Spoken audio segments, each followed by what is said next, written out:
हमारे थोड़े से अगर किसी बॉडी के पार्ट में, मेरे हाथ में, मेरे पैर में जरा सा भी अगर बर्न होता है, जरा सी कोई चीज़ चुभ जाती है तो हमारे मुंह से आह निकलती है, हम परेशान हो जाते हैं, तकलीफ में हो जाते हैं। लेकिन हमारे अपने भारत की हमारी ये बेटियां, जिसको मैं एक बार इन सभी लोगों को दिखाऊंगी, फिर ये सारी बेटियां अपनी हर बात बताएंगी। ये मेरे लिए जितना मैं महसूस कर पाई इस कैफ़े में आकर के, ये मुझे विक्टिम नहीं समझ में आई, ये मुझे बहादुर सर्वाइवर वो बेटियां समझ में आई जो आज सिर्फ अपना ही जीविकोपार्जन नहीं कर रही हैं, अपने घर को लीड कर रही हैं, इस समाज को मैसेज दे रही हैं कि जिन्होंने इनके हौसले परस्त करने की कोशिश की, इन बेटियों ने ये प्रूफ किया कि हमने उनके हौसले परस्त कर दिए हैं। ये है रूपाली, राइट? हेलो रूपाली, आप हाय बोलिए। हाय। अभी सब लोग अपनी अपनी बात बताएंगे। आपका परिचय? मौसमी। एंड अंशु। अंशु के बारे में मैं बताती हूँ, जितना भी फेसबुक पे लोग हैं, अंशु से मैं बहुत पहले से जुड़ी थी। अंशु और हमारी जो बॉन्डिंग थी फेसबुक पे, इनके हर फोटो को लाइक करती थी। और आज मुझे अच्छा लगा कि सडनली मैं इस कैफ़े में आई, मैं शॉक्ड हो गई। और यहाँ पर देखिए, मेरा काम कुछ और करने लखनऊ में आई थी, लेकिन मुझे लगता है इससे बड़ा मेरे लिए कुछ अच्छा काम नहीं हो सकता था। तो ये अंशु है। अंशु भी अभी तो मेरा सौभाग्य है कि मतलब मुझे सरप्राइज मिला आज।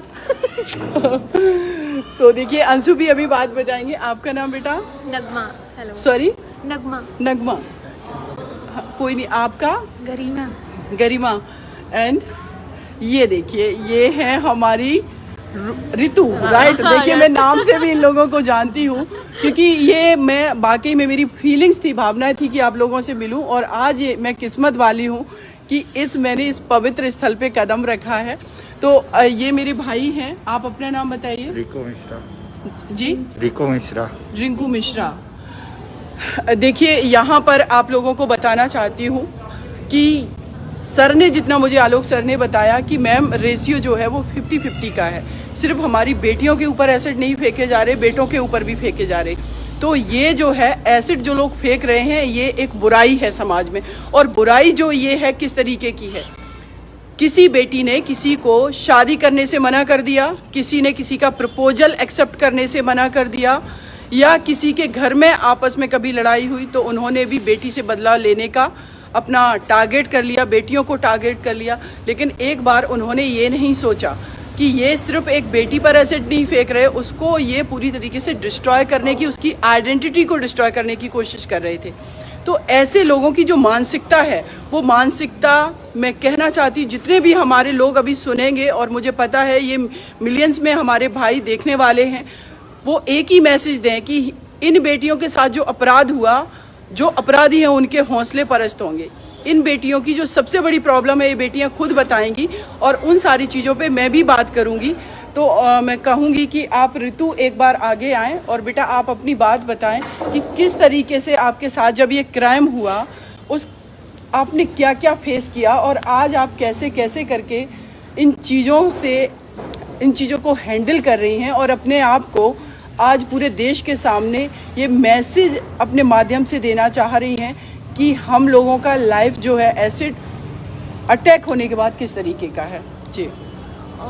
मैं 17 इयर्स की थी जब मेरे ऊपर अटैक हुआ था, और मेरे कज़न ब्रदर ने मेरे ऊपर एसिड डलवाया था किसी से 1,25,000 रुपीज़ दे के, और वो मेरे को लाइक करता था, और मेरे से 22 साल बड़ा था वो। उसने मेरे ऊपर एसिड अटैक करवाया, और उस टाइम पे मैं खेलती थी, और पूरी फैमिली को सबको पता होता है कि कितने टाइम खेलने जाते हैं या कहाँ रहते हैं। तो 4-4:30 के बीच में ही मेरे ऊपर एसिड अटैक हुआ था। तो उसके बाद मतलब वही है ना कि सबसे पहले हम फेस करते तो सोसाइटी को ही करते हैं। तो उन्होंने कभी मेरी मदद नहीं की।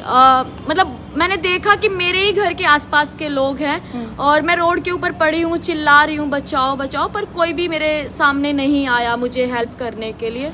और लास्ट में मेरा भाई था जिसने मुझे सपोर्ट किया और मुझे हॉस्पिटल लेके गया। उसके बाद मेरा कंटिन्यू ट्रीटमेंट चला। और ऋतु, आपने ट्रीटमेंट की बात कही, मैं बेटा आपसे एक चीज़ पूछना चाहूँगी, क्योंकि सर से भी मेरा डिस्कशन हुआ। सर जिस तरीके से सपोर्ट करते हैं, सर ने भी बताया, और आप भी बेटा बताओ, क्योंकि आप तो इन सारी चीज़ों को फेस कर रहे हो, और सर आपके सपोर्ट में खड़े हुए हैं, आलोक सर, कि जब ये अटैक हो जाता है उसके बाद ये ट्रीटमेंट जो है ये कितना महंगा है और किस तरीके से आप लोग अपना ट्रीटमेंट भी नहीं करा पाती हैं। तो वो बात बेटा बताओ, आपकी कितनी सिटिंग की ज़रूरत होती है, किस तरीके से आप लोग सफ़र करते हो, संघर्ष करते हो। मैं चाहती हूँ रितु कि आज हमारा पूरा देश सुने कि हमारे देश का ये हिस्सा, मेरी बेटियाँ जो कि आज बहादुरी से अपने को स्ट्रॉन्ग करके खड़ी हैं, वो एक्चुअल में अपनी लाइफ में कितना संघर्ष कर रही हैं। ट्रीटमेंट की बात आती है तो जो भी नज़दीकी हॉस्पिटल होता है उस टाइम पे हम वहीं पे जा पाते हैं। और हम सब लोग मतलब ऐसा ही है कि मिडिल क्लास फैमिली से सब लोग बिलोंग करते हैं और इतना अफोर्ड नहीं कर पाते कि हम प्राइवेट हॉस्पिटल में जाएं। और गवर्नमेंट हॉस्पिटल का जो ट्रीटमेंट है ना, वो मुझे नहीं लगता है कि वो बहुत अच्छा है। मेरे 2 ऑपरेशन मतलब 1 महीने तक मैं मतलब हॉस्पिटल में जब थी तो 1 महीने तक मेरे जो बर्न था वो लगातार बढ़ता जा रहा था और मैं 10 दिन तक आईसीयू में थी। तो नहीं समझ आ रहा था कि क्या करना है। 1 महीने के बाद जब मेरा थाई से स्किन लेके ड्राफ्ट किया स्किन पे, फेस पे, तो वो रिजेक्ट हो गया, मतलब वो एक्सेप्ट ही नहीं किया मतलब फेस पे। तो मतलब ऑपरेशन अच्छे से ना होना या गवर्नमेंट हॉस्पिटल और सरकार, गवर्नमेंट और प्राइवेट हॉस्पिटल में मैंने ये देखा है कि मैं 2 मंथ्स तक हॉस्पिटल में एडमिट थी और उसके बीच मेरा एक आई का ऑपरेशन हुआ और मेरे फेस का हुआ और उसी बीच मैंने मेरी लेफ्ट आई को खो दिया। मैं अभी लेफ्ट आई से नहीं देख पाऊंगी लाइफ टाइम, मेरी आर्टिफिशियल आई है वो। तो गवर्नमेंट हॉस्पिटल में मैंने जो ट्रीटमेंट कराए वो दोनों ही ऑपरेशन मेरे सक्सेसफुल नहीं रहे। उसके बाद मुझे हरियाणा गवर्नमेंट ने सपोर्ट किया और उन्होंने मेरा ट्रीटमेंट प्राइवेट हॉस्पिटल में करवाया। तो वहाँ पे मेरे और 13 ऑपरेशन हुए। तो वो एक भी ऑपरेशन ऐसा नहीं रहा कि वो सक्सेसफुल ना हुआ हो। पर जो स्टार्टिंग का ट्रीटमेंट था उसमें 4-5 लाख रुपए लगे, तो वो मेरे पेरेंट्स ने लगाए और उसके बाद अफोर्ड नहीं कर पा रहे थे, वो मेरा ट्रीटमेंट कंटिन्यू नहीं करा पाते। तो हमने गवर्नमेंट को अपील किया तो उन्होंने मेरा पूरा ट्रीटमेंट का खर्चा प्राइवेट हॉस्पिटल में कराने के लिए उठाया।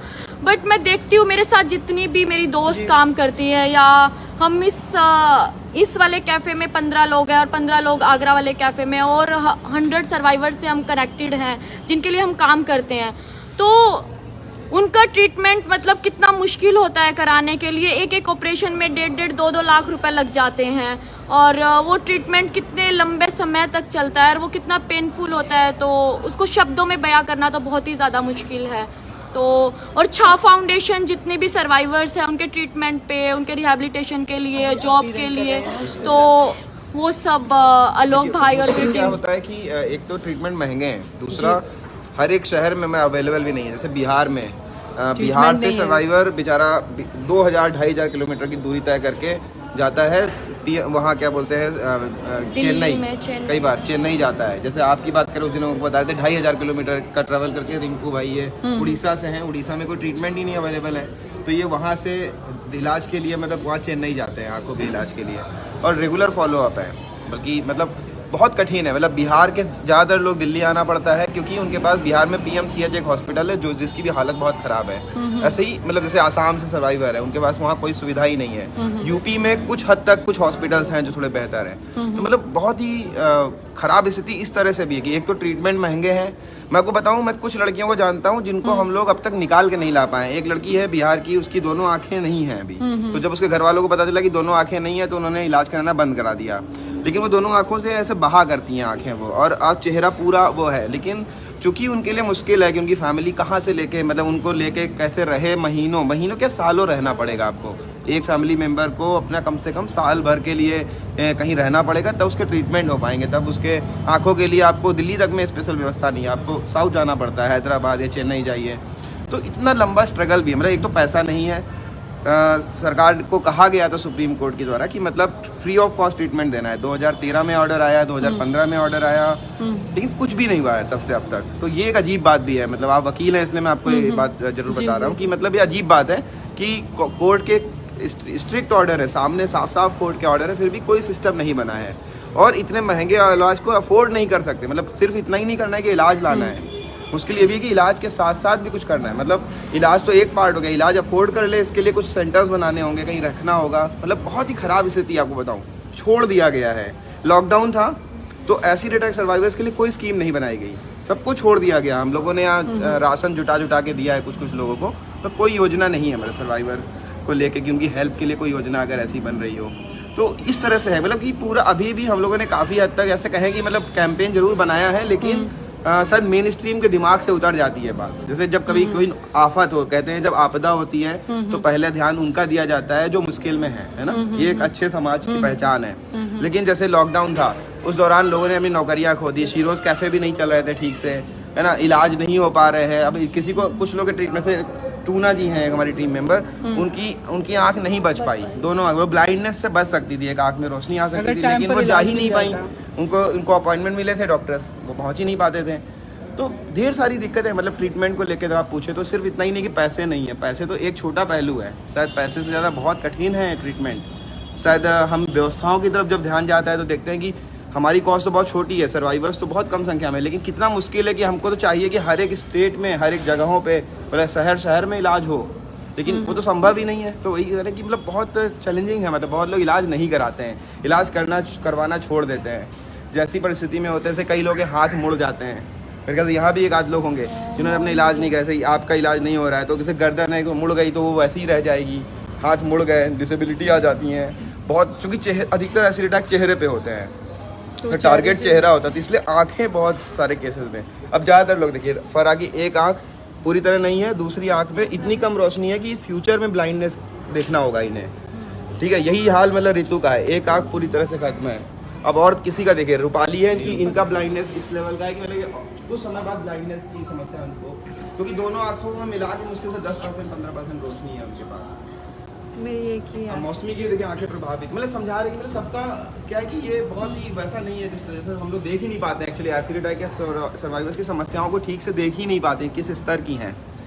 तो देखिए, अगर मैं कहूँ जैसे सर ने बताया कि सुप्रीम कोर्ट के जजमेंट के बाद भी 2013 में आया, 17 में आया, और मैं भी इस प्रोफेशन की अगर बात करूँ, मैं एक अधिवक्ता हूँ, मैं देखती हूँ हमारे देश के अंदर कानून है, बहुत सारे सुप्रीम कोर्ट की गाइडलाइन है, लेकिन सबसे बड़ी जो समस्या है वो है इम्प्लीमेंटेशन की, इन्फोर्समेंट की। अगर इन्फोर्समेंट हो जाए, हमारी सरकारें हैं, पूरे देश की मैं बात कर रही हूँ, सेंट्रल गवर्नमेंट से लेकर के हर स्टेट गवर्नमेंट की बात कर रही हूँ, हमारी अगर इन बेटियों को टाइम पर इलाज मिल जाए, इनका जितना इलाज होना है, क्योंकि ये एक बार में सर्जरी होने से इनका रिकवरी नहीं होता है, जो इनको प्रॉब्लम होती है 20-20, 25-25, इवन की सर मुझे लगता है किसी की 50 सर्जरी की भी आवश्यकता होती है।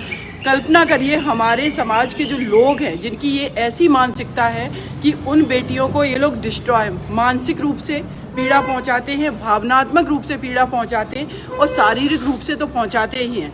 लेकिन ऐसे अपराधी जिनको सर ने अभी मुझे बताया कि मैम जितने भी यहाँ पर हमारी बेटियाँ हैं, इन सब के ऊपर जिन्होंने एसिड फेंका उनके मुकदमे पेंडिंग हैं। शायद ही किसी बेटी के अपराधी को सज़ा दी गई हो। ये हमारी बिटिया, देखिए यहाँ पर एक बात आप लोगों को बताना चाह रही हूँ कि ये जो दर्द है, जो आंसू इनके निकल रहे हैं, ये ऐसे ही नहीं निकल रहे, ये हमारे देश के, हमारे हम सब की बुराई है। ऐसे लोग हमारे बीच में पनप रहे हैं और ऐसे लोगों को हम पनपने देते हैं। और जब हमारी ऐसी बेटियां जो हैं जिनकी आंखों से आज आंसू निकल रहे, सर ने अभी बताया कि उनकी आंख जो है फ्यूचर में वो नहीं देख पाएंगी। ये दर्द जो है ना, ये पूरे भारत को सुनना चाहिए, हमारी सरकारों को सुनना चाहिए। ना इन बेटियों के लिए किसी रोजगार की व्यवस्था है। सर ने बताया अभी कि जो सबसे ज़्यादा पीड़ित है समाज के अंदर, उसको अगर हम देखते लॉकडाउन के टाइम, इन बेटियों के आगे क्या समस्या रही होगी, इस दर्द को कोई महसूस नहीं करता। लेकिन मैं आज इतनी बात कह रही हूँ कि ये बेटियाँ दिन भर यहाँ पर सर्विस देती हैं। सिरोज, सर ने जैसे बताया, ये सिरोज जो है ये सिर्फ यहाँ पर एक रेस्टोरेंट, एक कैफ़े नहीं है, ये एक फाइट है उन लोगों के खिलाफ जो ऐसे जीते जागते इंसान की लाइफ को इतना ख़राब करने की कोशिश करते, उनको डिस्ट्रॉय करने की कोशिश करते। ऐसे अपराधियों के हौसले उसी दिन पस्त हो जाएंगे जिस दिन इस समाज ने इस हमारी हर बेटी को सम्मान देना, रिस्पेक्ट देना, उसका ट्रीटमेंट कराना हमारी सरकारों ने सीख लिया। और रिजर्वेशन जो है, हर सरकार को, चाहे हमारी किसी भी राज्य की सरकार हो, सेंट्रल गवर्नमेंट हो, हम इतना तो अपनी इन बेटियों के लिए कर सकते हैं कि इनको 100% रिजर्वेशन दें। एक भी विक्टिम बेटी है उसको हम सरकारी नौकरी में रिजर्वेशन दें। सर ने एक और बात बताई, ये ऋतु है, 17 साल की उम्र थी अभी, जो है, जो कि 17 साल की उम्र, जिस बच्ची की पढ़ने की उम्र है वो बच्ची हॉस्पिटल में अपने ज़िंदगी मौत के बीच की लड़ाई लड़ रही है, क्योंकि अगर इनके कभी गला जो है वो पूरी तरीके से चोक हो जाता है, एसिड की वजह से जो नसें हैं वो सिकुड़ जाती हैं, अगर इनको प्रॉपर ट्रीटमेंट नहीं मिले। एक मुंबई में घटना हुई थी रेलवे स्टेशन पे, मुझे याद है, वो बेटी 24 घंटे के अंदर डेथ कर गई थी। तो ये हमारी बेटियां जिनकी पढ़ने की उम्र है, जिनकी ज़िंदगी बहुत बेटर हो सकती थी, वो बेटियां अपने जीवन को इस तरीके से हम सब देख रहे हैं, सर्वाइव कर रही हैं। इनके रिहेबिलिटेशन की बात करें, परिवारों में कैद होकर के रखती है। बहुत सारे परिवार ऐसे होंगे, जितना हमारा समाज का स्ट्रक्चर है सर, मैं समझ पा रही हूँ कि घर में बेटियों को ही कहा जाता होगा चुन्नी डाल के निकलो, या तो तुम घर के अंदर कैद रहो, रिश्तेदारी में नहीं लेकर के जाएंगे क्योंकि ये बुराई है। ऐसी बेटियों की जगह कहाँ है? ऐसी बेटियों की जगह इस समाज में हम लोगों को बनानी है। और इन बेटियों को सर जो घर की चार दीवारी से निकाल के सिरोज जैसे कॉन्सेप्ट में लेकर के आए हैं, यहाँ पर नौकरी दी है। ये बेटी हर यहाँ पर एक बेटी इंटेलिजेंट है, ऋतु को आपने सुना, बहुत इंटेलिजेंट है, तेज है, तर्रार हैं, लेकिन इनकी लाइफ आगे क्या, ये सवाल हमारे देश के अंदर बहुत बड़ा है। तो मेरी जितनी भी सरकारें हैं, मैं भले ही एक पॉलिटिकल पार्टी मैंने रिसेंटली ज्वाइन की, लेकिन मेरा जो मुद्दा है, जो मैं काम करती हूँ, मैं देश की 49% महिलाओं की आबादी के लिए करती हूँ। तो मेरा सभी से अनुरोध है, जितने मेरे भाई हैं, इस मुद्दे को बहुत बड़े लेवल पे ले जाएं, सिरोज को सपोर्ट करें, जो छाँव सर का NGO है उस NGO को सपोर्ट करें। और हर राज्य का युवा हमारे फेसबुक पेज पे जुड़ा हुआ है, कम से कम ये मुद्दा बनाए कि उस हर राज्य में एक इस तरीके से मेडिकल हॉस्पिटल हो कि बिहार की किसी बेटी को, किसी बेटे को एम्स जाने के लिए ना भटकना पड़े। और जब तक वहाँ जाते हैं तो तब तक शायद जो इमीडिएटली ट्रीटमेंट मिलना चाहिए, तब तक वहाँ कभी किसी की आँख की रोशनी चली जाती है, किसी की डेथ हो जाती है। और दूसरा जो इम्पॉर्टेंट बात सर ने बताई, एक तो एम्प्लॉयमेंट का इशू हो गया कि प्रॉपर रिजर्वेशन हो, हॉस्पिटल प्रॉपर बने, इनका ट्रीटमेंट प्रॉपर हो, और समाज में एक्सेप्टेंस ऐसी हो कि जब किसी बेटी के साथ क्राइम हो तो पूरा एकजुट होकर के समाज खड़ा हो। वो सज़ा जो है कोर्ट कचहरी जो बाद में देगा अपराधियों को, उस अपराधी का पूरी तरीके से सोशल बाइकआउट होना चाहिए, तो शायद किसी की हिम्मत नहीं पड़ेगी। एक और बात सर ने कही, एसिड सेल पर पब्लिक तरीके से उस पर बैन लगा था, लेकिन अभी भी बहुत सारे मेडिकल स्टोर हैं, बहुत सारी शॉप्स हैं जो एसिड को खुलेआम बेच रही हैं, उन पे बैन नहीं लगा। और वो लड़के जो हैं, जिनको कहेंगे, जिनको समाज, देश से, इंसान से कोई मतलब नहीं, वो खरीद करके किसी की भी लाइफ को ख़राब करते हैं। तो एसिड बैन भी पूरी तरीके से होना चाहिए।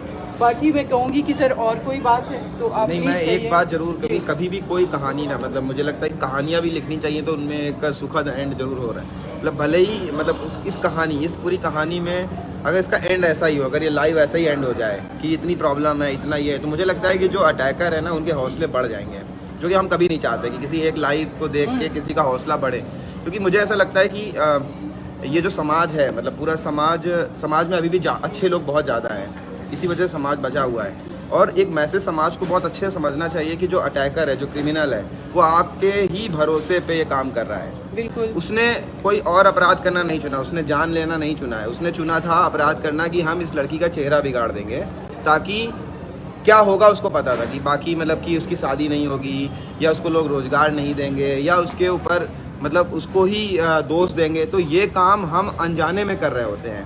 मतलब आपको खुद अच्छा नहीं लगेगा जो सुन रहे हैं मेरे ख्याल से, कि आप इसका एक कारक बन रहे हैं, मतलब आप एक रीज़न बन रहे हैं कि ये एक अटैकर को हिम्मत मिल रही है कि अब अटैक कर दे। दूसरा जो आपने कहा कि समाज में मतलब जब तक पूरा समाज से रिएक्शन आना चाहिए, मतलब एक एसिड अटैक हो तो इतने लोग खड़े हो जाए उसके सपोर्ट में कि अटैकर को एक बार को, मतलब जैसे अभी आपको उदाहरण दूं कि ऋतु से मेरी कभी बात होती काफ़ी, इनके अटैकर को काफ़ी दुख होता होगा कि उसने एसिड अटैक क्यों कर दिया, क्योंकि ऋतु को छेड़ दिया उन्होंने, या किसी की, मैं फरा की बात करूँ या मैं किसी की बात करूँ यहाँ पे, उनके अटैकर को क्यों, क्योंकि हमें उनका पर्पस डिफीट करना है। अटैकर ने जो सोचा था, जो कुछ भी सोचा था, उसने सोचा था कि इसको हम ख़राब कर देंगे, या ये लड़की इसको कोई शादी नहीं करेगा, या इससे कोई मतलब इसका कोई सामाजिक वो नहीं रह जाएगा, सरोकार नहीं रह जाएगा। उल्टा हुआ। ऐसे तो ऋतु बताती है कई बार कि इनकी बड़ी बहन की शादी हो गई, शायद इनकी भी शादी हो जाती, परिवार होता। लेकिन इन्होंने क्या किया कि पूरे देश भर में एक कैंपेन छेड़ा ना, एक पूरे देश भर में उस, और इन्होंने अपनी ही नज़रिया, मतलब अपना ऑरा था बदल दिया। आज ऋतु को क्या अटैकर इनको देखता होगा तो वो खुद नहीं समझ पाता कोई क्या क्या काम करती हैं। तो मैं वही समझाना चाह रहा हूँ कि मतलब इस बात में भी एक वो बात है कि अगर हम पूरी कम्युनिटी एक साथ जुड़ जाए देखिए तो ये मुश्किल नहीं है। मतलब सर आप ही की बात को मैं आगे कहूँगी कि जो ऋतु का या जिन बेटियों का अटैकर है, आज वो फ्रंट पर आके ये नहीं कह सकता कि हमने ये काम बहादुरी का किया, लेकिन आज ये बेटियां पूरी दुनिया देश के सामने आकर के कह रही कि हाँ तुमने हमारे हौसले परस्त करने की कोशिश की और हमने तुम्हें ये चैलेंज किया। कहावत है ना कि चेहरा बिगाड़ दिया, हौसले नहीं। तो और दूसरी बात सर कहूँगी कि मैं आपका अगेन शुक्रिया अदा करती हूँ कि ये हौसले आपने इन बेटियों को दिए, इन बिल्ड सबके अंदर हमें हौसले दिए। आपको मैं बताऊं ये बहुत ही वाइस वर्सा है सर, रियली मुझे भी लाइफ में एक उद्देश्य मिला। आपको समझाता हूँ कि मतलब वाकई इतना कुछ हम लोग एक साथ नहीं कर सकते। हमने बहुत छोटी बात सोची थी कि सबको कम्युनिटी दें, जैसे कि हम सब लोग, जैसे सभी लड़कियों ने महसूस किया, शायद आप लोग एग्री भी करते होंगे कि अकेले जब पढ़े थे ना तो लगता था कि ये मेरा कोई निजी अपराध है, मतलब मैंने कोई गलती कर दी है। जब सबने हमको बताया कि जब एक साथ आए या कई लोगों को देखा तो महसूस हुआ कि नहीं ये तो एक सामाजिक अपराध है जो सबके साथ हो रहा है। पहले मुझे लगता था कि मेरी कोई गलती है जो मुझसे हो गया है। तो वो मतलब वही है कि मतलब मुझे तो ऐसा लगता है कि सब लोगों ने मुझे भी एक दिशा दी है, एक छोटी सी शुरुआत जरूर की थी, पर संभव ही नहीं है। एक सीरोज पूरा कैफे सारी लड़कियां मिलकर चलाती हैं, हम तो इसको महीनों में विजिट करते हैं। तो मेरा मतलब है कि ये पूरी मुहिम वो खुद ही लीड करती हैं और उन्होंने मुझे भी वाकई ज़िंदगी में कुछ देखने का नज़रिया दिया है, हमें ये भी समझाया है। हमें एक बहुत अच्छी बात समझ में आई है शायद कि मुझे लगता है कि आपको लगता होगा ये सब लोग बहुत खास है, क्योंकि मैं इनके साथ रहता हूँ, मैं इनके मुंह पे कहता हूँ कि मुझे नहीं लगता कि आप लोग खास हैं। मुझे लगता है कि हम सब इंसान खास है, मतलब हमारे अंदर एक इंसानियत की खास बात है कि वो सर्वाइव करता है, लास्ट तक लड़ना चाहता है इंसान। बस एक उसको अकेला नहीं पढ़ना चाहिए, अकेले पड़ जाने पे इंसान टूट जाता है। बाकी हम सब, मतलब कई बार मैं इमेजिन करता था कि मुझ पर अगर ऐसी कोई मेरे साथ कोई हादसा होता तो मैं कैसे टैकल करूँगा। मैं इनके साथ रह के सीख पाया हूँ कि मैं हैंडल कर लूँगा, बस मुझे अकेला मत छोड़ना। तो इंटरेस्टिंग बात है, मतलब मुझे बहुत अच्छा सीखने को मिला है। और इस मतलब वही करें लाइव एंड हो तो ये समझ में आएगी वो जो क्रिमिनल है वो सब काम करता है, वो आसानी से ज़िंदगी नहीं जीता है। ऐसी बात नहीं कि क्रिमिनल, मतलब इतना ख़राब सिस्टम भी नहीं है, अभी भी क्रिमिनल्स को जेल होती है, पुलिस पीछे पड़ती है, उनकी भी लाइफ ख़राब होती है। लेकिन ये जो मानसिकता है ना, मतलब वो मानसिकता शायद उस क्रिमिनल को सोचने का वक्त नहीं देती है। अगर हम सब लोग थोड़ा सा ना अपना रिएक्शन बदल दें, हम सब लोग जो देख रहे हैं, मतलब वो रिएक्शन थोड़ा बदल दें कि हर बार कोई ऐसी अटैक किसी के साथ कुछ बुरा हो तो हम ज़्यादा लोग एक साथ खड़े हो जाए तो अचानक से मतलब पूरी स्टोरी बदल जाएगी। ये दुखद स्टोरी की तरह नहीं एंड होगा, ये सुखद स्टोरी भी है कुछ हद तक। देखिए कुछ बदल ही गया है ना उसके बाद, मतलब अटैक होने के बाद कुछ चेंज ही हुआ है। मैं तो यही कहना चाहूंगी, इतने सारे लोग हमको देख रहे हैं लगातार, सभी को इधर भी दिखाइए। ये हाँ। सभी लोग बहुत एक्साइटेड थे, ये सभी लोग एक्साइटेड थे, इधर भी ऋतु, यहाँ पर सभी लोग कि आज देखिए मैं मतलब इन सारी बेटियों से मिल रही हूँ जिनको डिस्ट्रॉय करने की कोशिश की लोगों ने, लेकिन हौसले इनके इतने बुलंद हैं। इवन कि इसको कैफ़े को भी बंद कराने की कोशिश की गई थी। फेसबुक मैंने कैंपेन देखा तो मैंने भी जितना हो सका माध्यम से फेसबुक से सपोर्ट किया। ये अंशु है और अंशु फेसबुक पेज से मुझसे जुड़ी हुई थी। मैं देखती हूँ उनकी पॉजिटिविटी देख करके, जब मुझे थोड़ी सी तकलीफ कोई होती थी तो मैं सोचती थी कि मेरी ये बिटिया बहादुर कितनी पॉजिटिविटी के साथ फेसबुक पर है, तो सीमा की तो कोई समस्या होगी ही नहीं। तो ये जो कैफ़े है सिरोज, बाकी में इसके पूरे कैंपस में एक बार गुड़िया दिखाइए पूरा, आप ऋतु इसको ऐसे ही करके दिखा दीजिए, घुमा के दिखा दीजिए आप पूरी बिल्डिंग ऊपर साइड थोड़ा दिखाइए। ये बहुत ही अच्छा जो है ये बना हुआ है। ये हम लोगों का काउंटर है। पॉजिटिविटी है यहाँ पर कि मेरा तो जाने का मन नहीं कर रहा है कि मुझे सुबह जाना है। मैं पूरा कैफे दिखा दूंगी आपका, मैम पीछे से बातें कर रही है। ये हमने लाइव काउंटर अभी स्टार्ट किया है, आज हमारा सेकंड डे था, कल वैलेंटाइन डे मनाएंगे। ये केक काट के हम सब लोग और ये हमारा इवेंट एरिया है, यहाँ पे हम इवेंट ऑर्गेनाइज करते हैं। ये हमारे कुछ गेस्ट हैं कैफे के।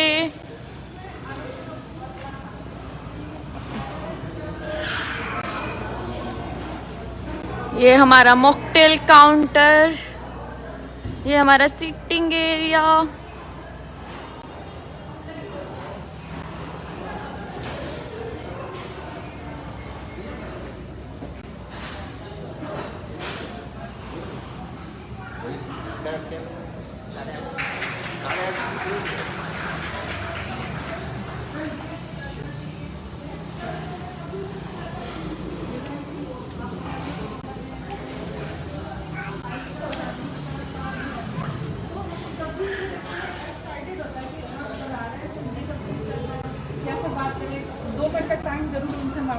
सब चीज़ है कि वो कहते हैं ना, अगर हमारे पास अंधेरा है तो सबसे बड़ा उजाला हमारे पास खड़े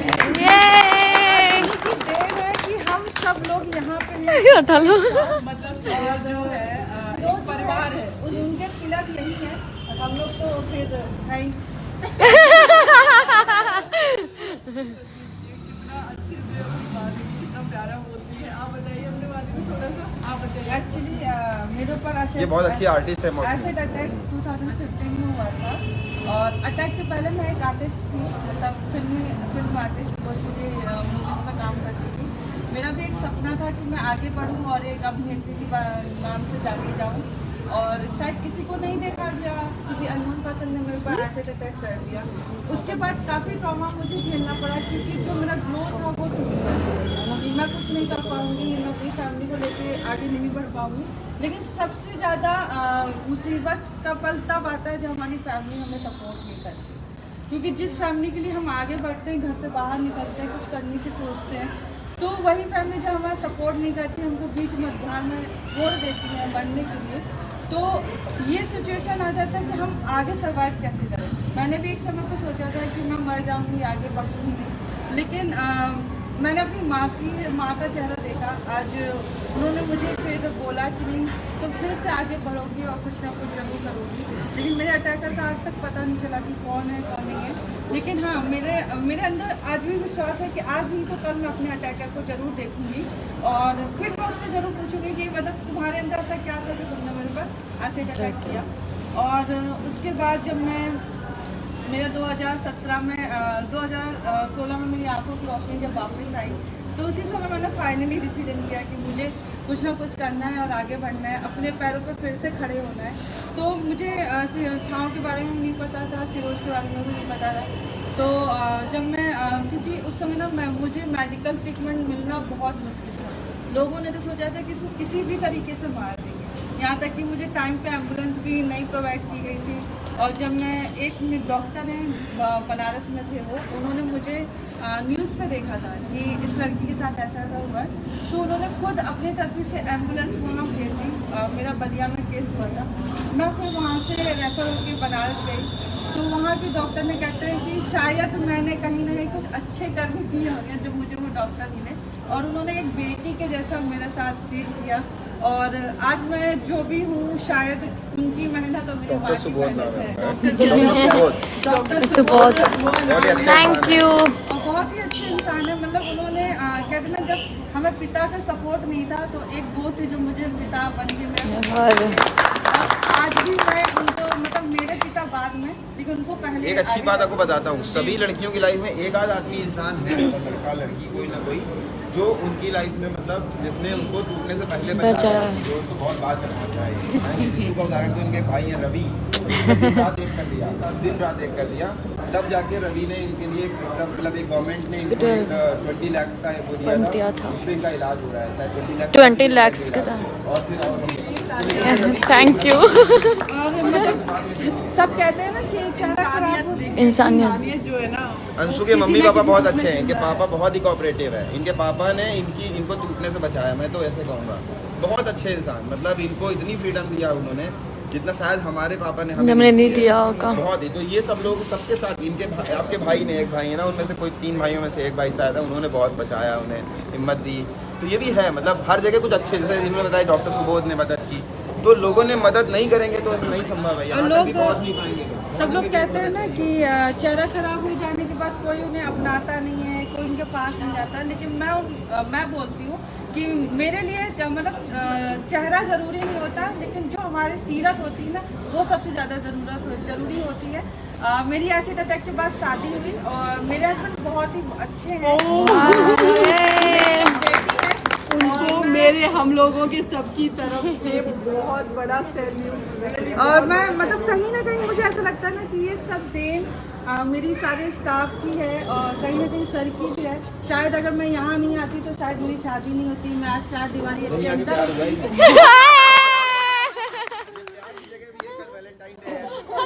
और मैं यहीं आके मेरी मेरी शादी हुई और मैं आज इतनी कॉन्फिडेंट हूँ कि मैं शायद कहीं ना कहीं मैं उस अटैकर को कहती हूँ कि उसने सोचा था कि ये 4 दीवारी में कैद हो जाएगी, ये आगे नहीं बढ़ेगी। तो मैं उसको बार बार ये कहती हूँ कि भले उसने मुझे 4 दीवारी में कैद किया, लेकिन आज वो मैं मीडिया के सामने हूँ, कैमरे के सामने हूँ और आज भी मैं अपने आप और मैं बताती हूँ कि रूपाली बहुत अच्छा भी डांस करती है। अब हम मौसमी जी से मिलेंगे। मौसमी जी बहुत थोड़ी सी 4-5 लाइनों में बताएं, क्योंकि बहुत सारी लंबी लाइन है, इसीलिए मैंने रूपाली को बीच में रोका। सो सॉरी, खराब है। कोई दिक्कत नहीं, मुझे बंगाली हिंदी बहुत पसंद है। तो मैं बर्न सर्वाइवर हूँ, बट मैं इनका पेन फील कर सकती हूँ, क्योंकि हम लोगों का स्टोरी अलग है, बट पेन फील मतलब सब एक है। तो मैं 2-2.5 साल हो गया एक्सीडेंटली मैं बर्न हो गई थी। तो तब मैं मैरिड थी, उसके बाद मेरा शादी भी ब्रोक हो गया।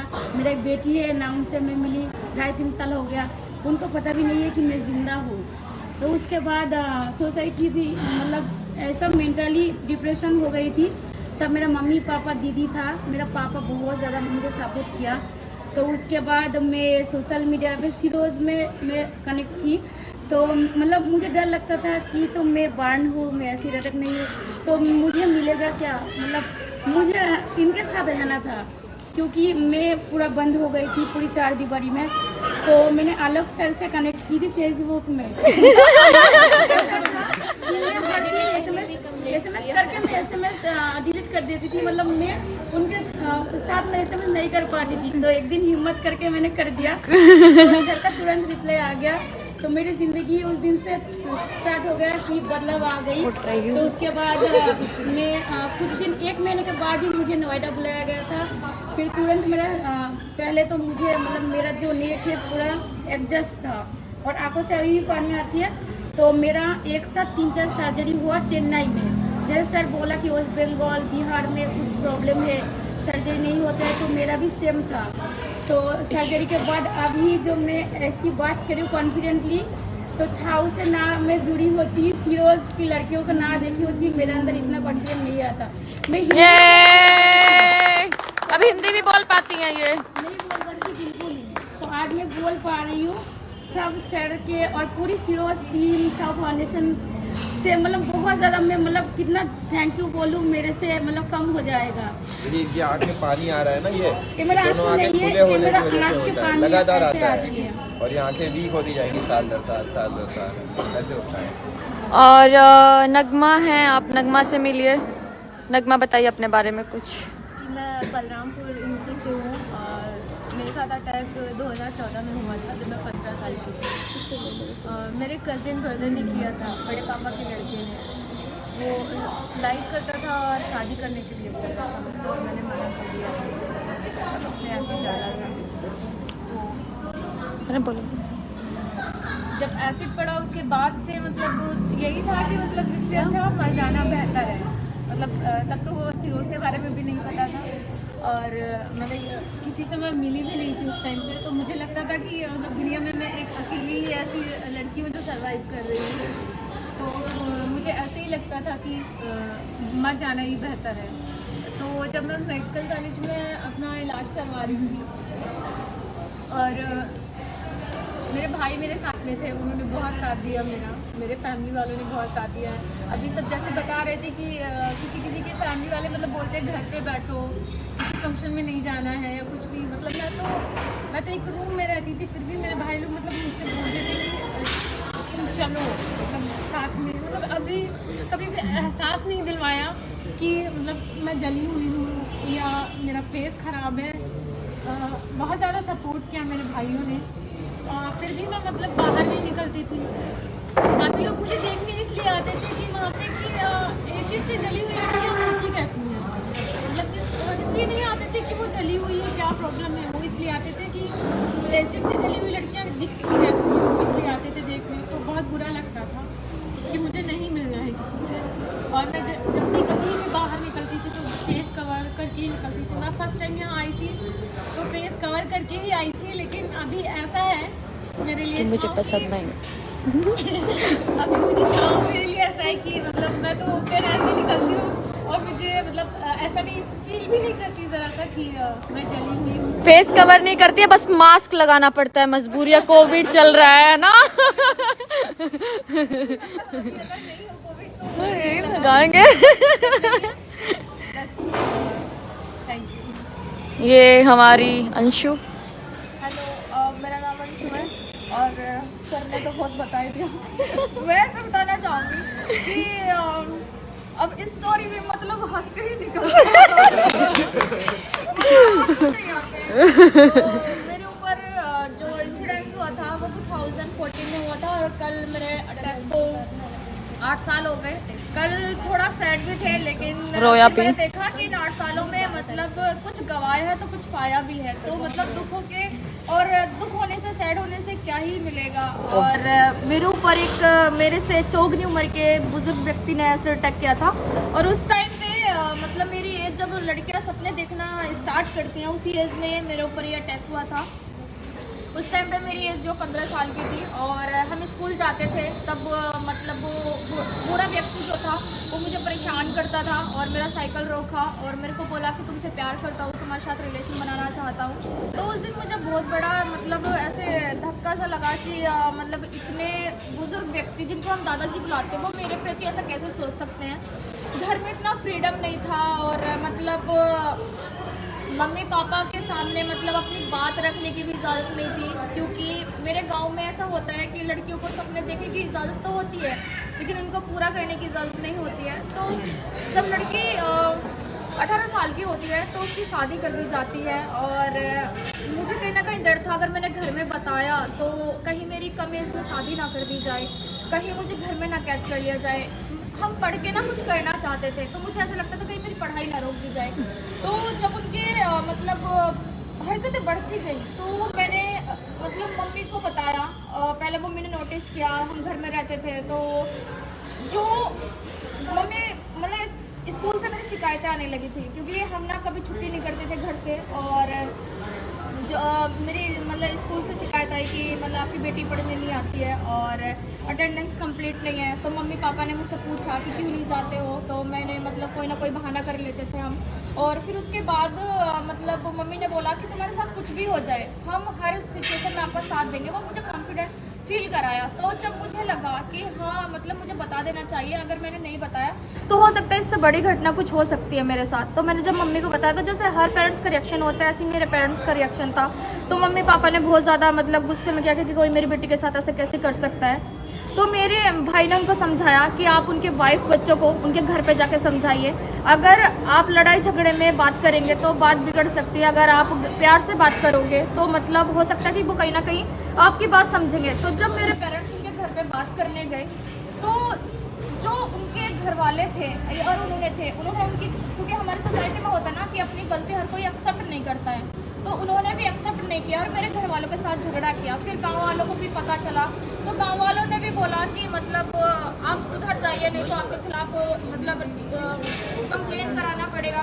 फिर उसके बाद उनके ईगो को हर्ट हो गया कि इसने मेरे गांव में बदनामी कैसे करा दी। फिर हम घर में सो रहे थे, सोचे हम उस पर तेजाब डाल दिया। तेजाब डालने के बाद पूरी दुनिया बदल सी गई थी और मतलब जो मोहल्ले वाले ने मुझे बचपन से गोद में खिलाया था उन्हीं मोहल्ले वालों ने मुझे देखा तक नहीं था और मतलब वोमिट करके जाते थे मुँह में। मेरे जो रिश्तेदार थे और जो मेरे मतलब नानी मामा तक थे उन्होंने साथ छोड़ दिया था। यहाँ तक कि आज भी हम नानी मामा के घर नहीं जाते हैं। मेरी नानी आज तक मुझे बुलाती है, हम नहीं जाते हैं कि जिस टाइम पे मुझे उनकी ज़रूरत थी उन्होंने मुझे नहीं देखने आए। उन्होंने बोला कि मतलब इतनी बड़ी घटना हो गई, कोई जहर का इंजेक्शन लगाओ और मार डालो क्योंकि आपके सर पे बोझ हो गई है। मेरे जो बेस्ट फ्रेंड थे उन्होंने सबने साथ छोड़ दिया क्योंकि मतलब मेरा चेहरा नहीं था इस वजह से। लेकिन आज देखिए आज मेरे इतने सारे बेस्ट फ्रेंड हैं उसमें मतलब इतने सारे 6 साल भाई की वजह से इतनी बड़ी अपॉर्चुनिटी मिली कि आज समाज में मेरी एक पहचान है। जो मोहल्ले वाले मुझे नहीं अपना रहे थे आज मतलब वही लोग मेरे सोशल मीडिया पे वीडियोस देखते हैं और हो सकता है कहीं ना कहीं मैं उनका लाइव भी देख रही हूँ। तो ये मेरे लिए अपॉर्चुनिटी है कि पता नहीं अटैकर ने क्या सोच के मेरे ऊपर अटैक किया कि शायद हम मर जाएंगे, मोहल्ले वाले सपोर्ट नहीं करेंगे। लेकिन आज तो मुझे इतनी सोसाइटी सपोर्ट कर रही है। एक टाइम पे ऐसा था कि मम्मी पापा ने पता नहीं मेरा इलाज कहाँ से कराया, लेकिन आज छाव द्वारा मेरी सर्जरीज हो रही हैं और मैं एक आँख से देख भी पा रही हूँ। और उसके बाद एक टाइम ऐसा था कि कोई मतलब मदद के लिए तैयार नहीं था, लेकिन आज छाव द्वारा मुझे ये अपॉर्चुनिटी मिली कि हम गांव-गांव जाके आउटरीच करते हैं और छाव उनके द्वारा हम मेडिकल प्रोवाइड कराते हैं, जो सर्वाइवर को सबसे ज़रूरी होता है कि इलाज उसको बेस्ट इलाज हो, क्योंकि जो गांव में होते हैं ना वहाँ पे अच्छे हॉस्पिटल नहीं होते। और ये मैंने बेहतर अनुभव किया है कि मुझे इन्फेक्शन भी हो गया था, क्योंकि जो डिस्ट्रिक्ट हॉस्पिटल होते हैं उनमें साफ़ सफाई नहीं होती है, उनमें ऐसी की सुविधाएँ नहीं होती हैं और डॉक्टर भी देखने नहीं आए थे, सही से ट्रीट नहीं करते हैं पेशेंट को। तो लेकिन अब मुझे ये अपॉर्चुनिटी मिली है कि हम उस सर्वाइवर्स को जो हम लोगों ने बेस्ट हॉस्पिटल हमारे इंडिया में चेन्नई है या कोयम्बटूर है या अपोलो हॉस्पिटल है या यहाँ पे मेडिकल कॉलेज लखनऊ में या PGI है, वहाँ पे हम सर्वाइवर्स को रखते हैं और हम लोग खुद से उनका ट्रीटमेंट कराते हैं। फिर उसको मेरी एजुकेशन इनकम्प्लीट थी, लेकिन आज छाव द्वारा मेरी एजुकेशन कंप्लीट हुई। मैंने 12th पास किया उसी स्कूल में जहाँ से मेरा नाम काटा गया था और अभी हम ऑनलाइन क्लासेस करते हैं। वहाँ पे मतलब जो मेरे अंदर स्किल्स है, जो हम करना चाहते हैं, मुझे प्रोवाइड कराई जाती है। और आज मेरे मम्मी पापा इतने खुश रहते हैं और जो फ्रीडम मुझे 15 साल की उम्र में नहीं मिला वो मुझे इन सालों में मिला। और मेरे भाइयों को भी इतनी अपॉर्चुनिटी नहीं मिलती है जो मुझे मिलती है। और मेरे भाइयों को भी बाइक गिफ्ट नहीं किया मिलेगी, मेरे मम्मी पापा ने मुझे बाइक गिफ्ट और आलोक भाई को थैंक यू बोलना चाहेंगे। और इतनी बड़ी अपॉर्चुनिटी कि मैम शायद आज हम आप तक भी नहीं पहुंच पाते, लेकिन आज हम आपसे भी मिल रहे हैं, तो ये मेरे लिए अपॉर्चुनिटी के तौर पे हम सब चीज़ें देखते हैं। तो thank you so much ma'am and thank you Alok भाई।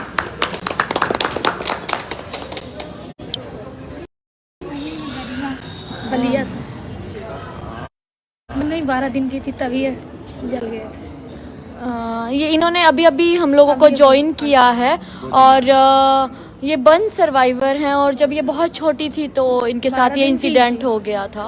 यहीं पे लखनऊ में नाना के पास रहती थी। नाना मेरे CO से रिटायर है, उनके पास गोमती नगर में रह थी। मम्मी 12 दिन की थी, ठंडी का मौसम था, उसे वो आग नीचे रखा जाता है, फोल्डिंग की चरपाई थी, उसी पे सुलाई थी, नीचे थोड़ा दौग के लिए रख दी कि थोड़ा बच्चे को गर्म रहेगा। तो वो उसमें ना कपड़ा गिरा कि क्या गिरा पता नहीं चला, उसकी वजह से वो कपड़ा जल गया। जलने की वजह से प्लास्टिक पकड़ ली, प्लास्टिक पकड़ने की वजह से मैं उसमें गिर गई। तो ये ऐसे गिरी तो ये इधर हाथ और फेस हो गया। तो काफ़ी मेरे मतलब नाना ने और मेरी फैमिली, माँ पापा सभी लोग हमारा हेल्प किए हैं, अभी भी करते भी हैं। यहाँ तक मेडिकल कॉलेज में दिखाए गए, फिर कई जगह में डॉक्टर के दिखाए गए हैं। राजीव अग्रवाल डॉक्टर थे, वो हमने हमारा ट्रीटमेंट किए थे और बोले कि अभी तो कर दे रहे हैं लेकिन अभी सर्जरी नहीं कर सकते, इसलिए कि 14 साल की होगी उसके बाद ही होगा। तो हमने उनसे खर्चा वर्चा पूछा था तो वो बोले कि कम से कम 15 लाख लग जाएगा। ऐसे में तो मेरी फैमिली मानते नाना तो दूसरे हो गए रिलेशनशिप, वो मेरी कहे कि हेल्प करेंगे, बट मेरी फैमिली बोली ठीक है अभी लाइफ एंजॉय कर लो, थोड़ा बढ़ जाओ, पढ़ाई लिखाई कर लो, अपनी लाइफ में अगर सेटल हो जाती हो तो अपने खुद कर लेना, और नहीं तो हम हैं आपके साथ। तो मैं कई जगह लाइफ एंजॉय मतलब पढ़ाई कर रही हूँ, एजुकेशन कर रही हूँ, मेरी फैमिली मेरे को हेल्प कर रही है। हर समय मेरी माँ मेरे को ज़्यादा हेल्प करती है, सबसे ज़्यादा मेरी फैमिली में मेरी माँ हेल्प करती है। और उतना ना ही घर पर है कोई, नहीं कुछ हेल्प भी नहीं है। अब माने तो नॉर्मल पूरा मीडियम नॉर्मल ही हो गए हम लोग, हमारी हेल्प करने वाला कोई नहीं। हम हैं, परेशान मत होइए, सब कुछ होगा और अच्छा होगा, ट्रीटमेंट और सब मैं कुछ। कितने दिनों से कुंती है यहीं पे, हम लोग मेडिकल से दोस्ती हुई थी, मैं उनसे कोशिश कर रही थी। फिर जया है, उनसे मैं कही कि मेरे को कहाँ मैं हिमाचल तक गई जॉब के लिए, लेकिन एजुकेशन है पर नौकरी नहीं मिल रही थी, सिर्फ चेहरे की वजह से। मैंने कितने कहा, इन लोगों से कहा, जया से बोली, जया ने मेरे को कहा कि ठीक है मैं सर से बात कर रही हूँ। सर से आलोक सर से बात की है, उन्होंने मेरे को बात कराई, फिर यहाँ पे मेरे को बुलाया गया है। मैं अभी आई हूँ 2 दिन से, इसीलिए। और मैं एक बात जरूर कहना चाहूँगी, आपने इतने लोगों की बात सुनी तो आपको लगता ही होगा कि सर ने मतलब लोग कहते हैं ना कि छोटा सा काम है, लेकिन सर इन 20-25 लड़कियों के लिए बहुत बड़ा काम किया है इन्होंने, क्योंकि हम सब लड़कियों को मतलब चेहरा देख के कोई सपोर्ट नहीं करता, लेकिन सर ने अपनी जॉब छोड़ के हम लोग के साथ आगे बढ़े हैं, तो सबसे बड़ा हाथ इनको चाहे हम जितना बोले शुक्रिया अदा करें तो भी कम होता है। हम लोग सोचते हैं क्या करें सर के लिए ऐसा, लेकिन मैं हमेशा कहती हूँ सर को, sir thank you so much कि आपने इतनी बड़ी हम लोग के लिए किया, और हर बार आप करते चले आ रहे हो, हर बार हम लोग के लिए आगे बढ़ते चले आ रहे हो। तो और 20-25 लड़कियां नहीं, हम बहुत सारी लड़कियां हैं, मतलब 30 सर्वाइवर हम जॉब पे अभी ऑलरेडी हैं आगरा, लखनऊ या नोएडा में। और करीब 100 गर्ल्स। हाँ, मैं ही बोल रही थी, और अब हमने रीच आउट किया है, हम अराउंड 150 या 200 सर्वाइवर्स के लिए अभी काम कर रहे हैं। प्लान है कि हम लोग और कैफे या कुछ कोशिश कर रहे हैं कि मतलब ये समस्या खत्म हो जाए, सभी लोगों को एसिड अटैक सर्वाइवर्स जो हैं उनको इलाज मिलेगा, मतलब ऐसा कुछ सिस्टम बना रहे हैं। काफ़ी सोसाइटी के लोगों को जोड़ भी लिया है, तो ये 2 अनाउंसमेंट हम लोग इस साल से करना चाह रहे थे कि कोई भी सर्वाइवर परेशान ना हो, ट्रीटमेंट कराए। और ये आपके लाइफ से मैं बोल सकता हूँ कि अभी किसी को ट्रीटमेंट कराना है तो छाँव कोशिश कर रहा है, मतलब हर एक इंसान का ट्रीटमेंट हो जाएगा, बस आप जुड़ जाइए, थोड़ा सा वक्त लग जाएगा, लेकिन आपके ट्रीटमेंट फ्री ऑफ कॉस्ट होंगे। और आपको ट्रीटमेंट के लिए नहीं परेशान होना है, बल्कि आपको अपनी लाइफ के लिए परेशान नहीं होना है। ट्रीटमेंट हो गया, इलाज हो गया, मतलब आपका ये केस हो गया या आपको नौकरी हो गई, ये चीज़ें आप हम पे दे सकते हैं और अपने मन को थोड़ा खाली कर सकते हैं। जैसे पारी ने बोला, ये बात भी बिल्कुल सही है कि मतलब हम लोग तो सेल्फ डिपेंड हुए हैं, इतना आगे बढ़े हैं, बहुत कुछ सीखा है शुरूज में आके, छाव ने बहुत कुछ सिखाया है। प्लस हमारे साथ साथ जो हमारे बैक है, मतलब हमारे पेरेंट्स हैं, हमारी और फैमिली है, उन्हें जो सर्वाइवर सपोर्ट